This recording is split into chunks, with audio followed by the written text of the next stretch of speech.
I recently made this brisket and I want to show you exactly how I cooked it and maybe what I would do different, so stick with me over this three-parter. First off, the brisket, it is a choice flat. Normally I would buy a whole packer, but I saw this at the store, it looked good, so I wanted to try it out.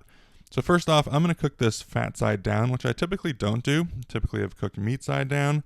So I'm going to get this meat side trimmed up pretty good. We tend to like it lean anyway, so I trim off all the excess fat, a little bit of the extra skin, and feeling around the sides, any of those scraggly bits that might burn up in the cook that are loose, and then any hard fat, you want to remove that as well. Flipping it over to the meat side, we're going to start trimming up the fat.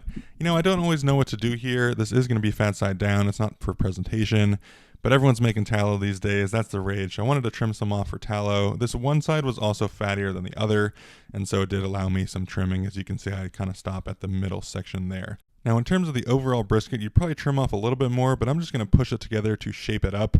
There's a little bit on that bottom side that you would probably trim off right there if you were in a competition or a restaurant, but I don't make sausage, I don't make burgers with trimmings, so I'm just going to leave it. I want to get that fat into a pan as well.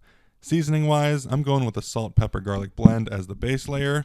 Again, fat side is going to be down, so not the presentation, so we're going to do it first. A little bit of Lowry's over the top for flavor and for color. And then the meat side, presentation side, I want to get salt, pepper, garlic blend, a little bit of fresh cracked pepper directly onto the meat, and finish up with the Lowry's. Now we're headed off to the grill for part 2.